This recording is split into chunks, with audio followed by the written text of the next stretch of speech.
ओम नमः शिवाय। ओम नमः शिवाय। ओम नमः शिवाय। शिवलिंग की स्थापना, उसके लक्षण और पूजन की विधि का वर्णन तथा शिव पद की प्राप्ति कराने वाले सत्कर्मों का विवेचन। ऋषियों ने पूछा, सूत जी, शिवलिंग की स्थापना कैसे करनी चाहिए, उसका लक्षण क्या है तथा उसकी पूजा कैसे करनी चाहिए, किस देश काल में करनी चाहिए और किस द्रव्य के द्वारा उसका निर्माण होना चाहिए। सूत जी ने कहा, महर्षियों, मैं तुम लोगों के लिए इस विषय का वर्णन करता हूँ, ध्यान देकर सुनो और समझो।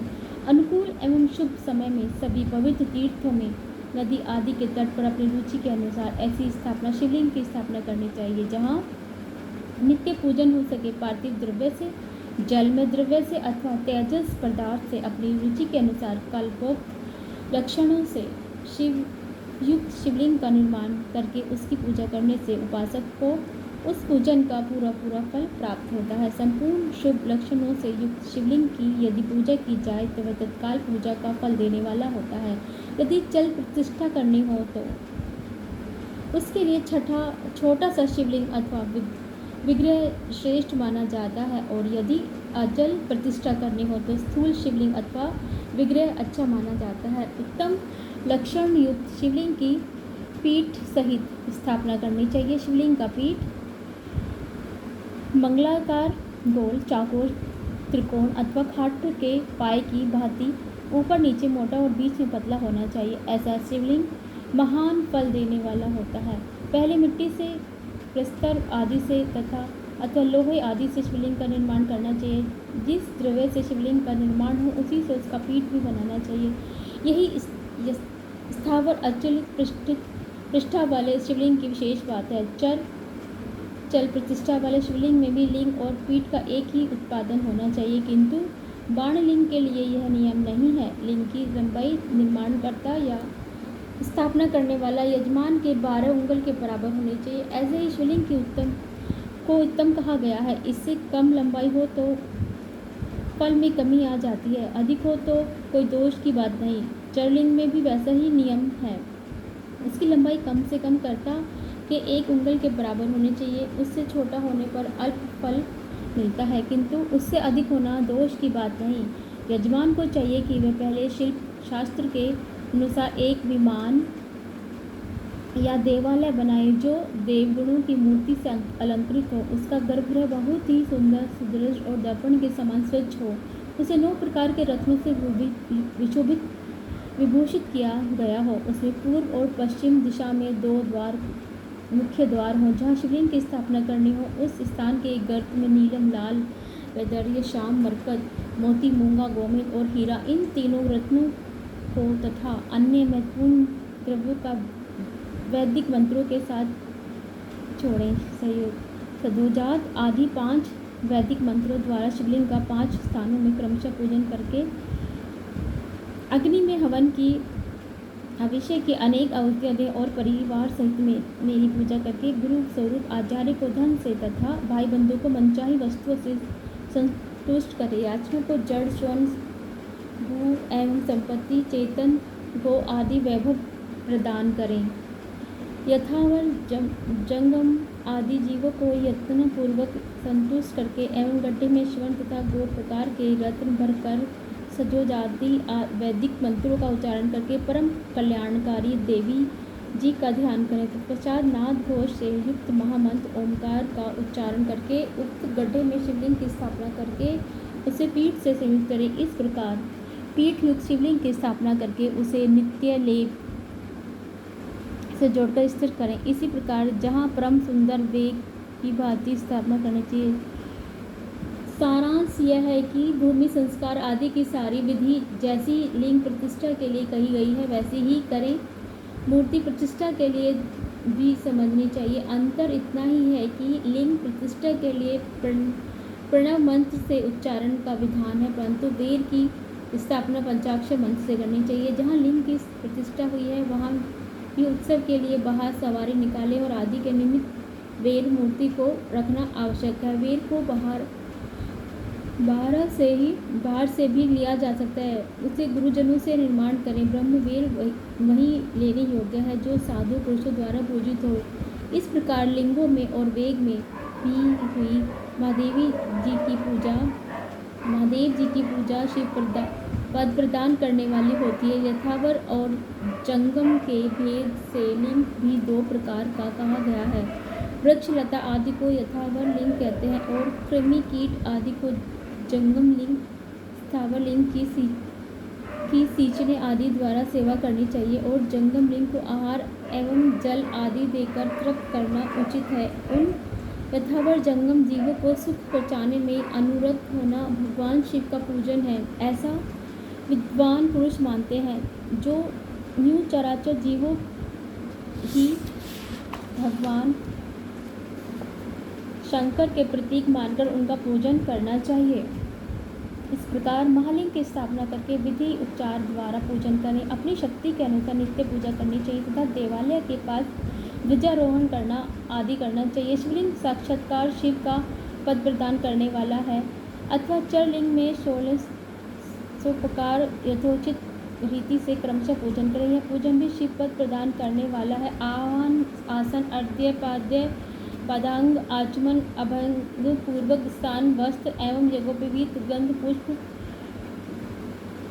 धूप, दीप, नैवेद्य, तांबूल, समर्पण, निराजन, नमस्कार और विसर्जन, ये 16 उपचार हैं। अथवा अर्घ्य से लेकर नैवेद्य विधिवत पूजन करें। अभिषेक, नैवेद्य, नमस्कार और तर्पण, ये सब यथाशक्ति नित्य करें। इस तरह किया हुआ शिव का पूजन शिव पद की प्राप्ति कराने वाला होता है। अथवा किसी मनुष्य के द्वारा स्थापित शिवलिंग में, ऋषियों द्वारा स्थापित शिवलिंग में, देवताओं द्वारा स्थापित शिवलिंग में, अपने आप प्रकट हुए स्वयंभूलिंग में तथा अपने द्वारा नूतन स्थापित हुए शिवलिंग में भी उपचार समर्पण पूर्वक जैसे पूजन करने से या पूजन की सामग्री देने से मनुष्य ऊपर जो कुछ कहा गया है वह सारा फल प्राप्त कर लेता है। क्रमशः परिक्रमा और नमस्कार करने से भी शिवलिंग शिव पद की प्राप्ति करने वाला होता है। यदि नियम पूर्वक शिवलिंग का दर्शन मात्र कर लिया जाए तो वह भी कल्याणप्रद होता है। मिट्टी, आटा, गाय के गोबर, फूल, कनेर, पुष्प, फल, गुड़, मक्खन, भस्म अथवा अन्न से भी अपनी रुचि के अनुसार शिवलिंग बनाकर तदंतर उनका पूजन करें। अथवा प्रतिदिन 10,000 प्रणव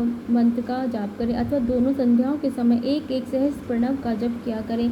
इस क्रम की शिव पद की प्रसिद्ध कराने वाला है, ऐसा जानना चाहिए। जब काल में मकरांत प्रणव का उच्चारण मन की शुद्धि करने वाला होता है। समाधि में मानसिक जाप का विद्वान है तथा अन्य सब समय भी पांचु जप ही करना चाहिए। नाद और बिंदु से युक्त ओंकार के उच्चारण को विद्वान पुरुष समान प्रणव कहते हैं। यदि प्रतिदिन आदि पूर्वक 10,000 प्रणवाक्षर का जप किया जाए अथवा दोनों संध्याओं के समय एक सहस्त्र की ही जाप किया जाए तो उच्च शिव पद की प्राप्ति कराने वाला समझना चाहिए। ब्राह्मणों के लिए आदि में प्रणव से युक्त पंचाक्षर अच्छा बताया गया है। कलश में किया हुआ स्नान, मंत्र की दीक्षा, मातृकाओं का न्याय, सत्य से पवित्र अंतकरण वाला ब्राह्मण तथा ज्ञानी गुरु, इन सबको उत्तम माना गया है। द्विजों के लिए नमः शिवाय और उच्चारण का विद्वान है। द्विजोत्तरों के लिए अंत में नमः पद के प्रयोग की विधि भी है, अर्थात वे शिवाय नमः इस मंत्र का उच्चारण करें। स्त्रियों के लिए भी यही कहीं कहीं विधि पूर्वक नमो अंत उच्चारण का ही विद्वान है। अंत अर्थात वे भी शिवाय नमः का ही जाप करें। कोई ऋषि ब्राह्मण की स्त्रियों के लिए नमः पूर्वक शिवाय के जप की अनुमति देते हैं, अर्थात वे नमः शिवाय का जाप करें। पंचाक्षर मंत्र का 5 करोड़ जप करके मनुष्य लगभग सदाशिव के समान हो जाता है। 1, 2, 3 अथवा 4 करोड़ का जप करने से क्रमशः ब्रह्मा, विष्णु, रुद्र तथा महेश्वर का पद प्राप्त होता है। अथवा मंत्र में जितने अक्षर हैं उनका पृथक पृथक 1 लाख जाप करें अथवा समस्त अक्षरों का एक ही साथ जितने अक्षर हों उतने लाख जाप करें। इस तरह के जाप को शिव पद की प्राप्ति कराने वाला समझना चाहिए। यदि 1000 दिनों में प्रतिदिन 1 सहस्त्र जप के क्रम से पंचाक्षर पद मंत्र का 10 लाख जप पूरा कर लिया जाए और प्रतिदिन ब्राह्मण भोजन कराया जाए तो उस मंत्र से अभिष्ट कार्य की सिद्धि होने लगती है। ब्राह्मण को चाहिए कि वह प्रतिदिन प्रातःकाल 1008 बार गायत्री जाप करे। ऐसा होने पर गायत्री क्रमशः शिव का प्रदान करने वाली होती है। वेद मंत्रों और वैदिक सूक्तों का भी नियम पूर्वक जप करना चाहिए। वेदों का पारायण भी शिव पद की प्राप्ति कराने वाला है, ऐसा जानना चाहिए। अन्याय जो बहुत से मंत्र हैं उनका भी जितने अक्षर हों उतने लाख जप करें। इस प्रकार जो यथाशक्ति जप करता है वह क्रमशः शिव पद मोक्ष प्राप्त कर लेता है। अपनी रुचि के अनुसार किसी एक मंत्र को अपनाकर मृत्यु पर्यंत प्रतिदिन उसका जाप करना अथवा ओम इस मंत्र का प्रतिदिन 1 सहस्त्र जप करना।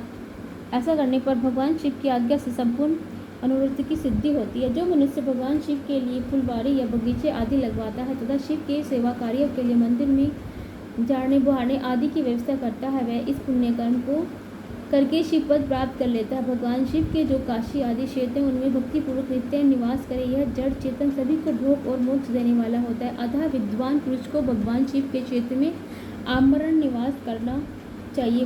पुण्य क्षेत्र में स्थित बावड़ी, कुआं, पोखरे आदि को शिव गंगा समझना चाहिए। भगवान शिव का ऐसा ही वचन है। वहाँ स्नान, दान, जप आदि करके मनुष्य भगवान शिव को प्राप्त कर लेता है। अतः मृत्यु पर्यंत शिव के क्षेत्र का आश्रय लेकर रहना चाहिए। जो शिव के क्षेत्र में अपने किसी मृत संबंधी का दाह, दशाह, मासिक श्राद्ध, संपीकरण अथवा वार्षिक श्राद्ध करता है अथवा कभी भी शिव के क्षेत्र में अपने पितरों को पिंड देता है, वह तत्काल सब पापों से मुक्त हो जाता है और अंत में शिव पद प्राप्त पाता है। अथवा शिव के क्षेत्र में 7, 5 दिन या एक ही रात निवास कर ले। ऐसा करने से क्रमशः शिव पद की प्राप्ति होती है।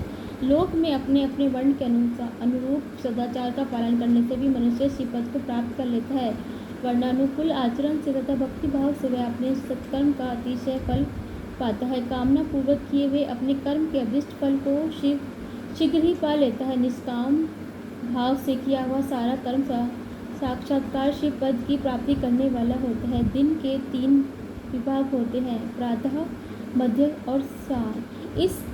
इन तीनों में क्रमशः एक एक प्रकार के कर्म का संपादन किया जाता है। प्रातः काल को सहस्त्र विदित नित्य क्रम के अनुष्ठान का समय जानना चाहिए। मध्याह्न काल सकाम का कर्म के लिए उपयोगी है तथा शाम काल शांति कर्म के लिए उपयुक्त है। ऐसा जानना चाहिए कि इसी प्रकार रात्रि में भी उस समय का विभाजन किया गया है। रात के 4 पहरों में से जो बीच के 2 पहर हैं उन्हें निश्चित काल कहा जाता है। विशेषतः उसी काल में की हुई भगवान शिव की पूजा अभिष्ट फलों को देने वाली होती है। ऐसा जानकर कर्म करने वाला मनुष्य यथोचित फल का भागी होता है। विशेषतः कली युग में कर्म से फल की सिद्धि होती है। अपने अपने अधिकार के अनुसार ऊपर कहे गए किसी भी कर्म के द्वारा शिवाराधन करने वाला पुरुष आदि सदाचारी और पाप से डरता है तो उन कर्मों का पूरा फल अवश्य प्राप्त कर लेता है। ऋषियों ने कहा, सूजी पुण्य क्षेत्र कौन से हैं जिनका आश्रय लेकर सभी स्त्री पुरुष शिव पद प्राप्त कर लेते हैं? हमें संक्षेप में बताइए। अध्याय 11।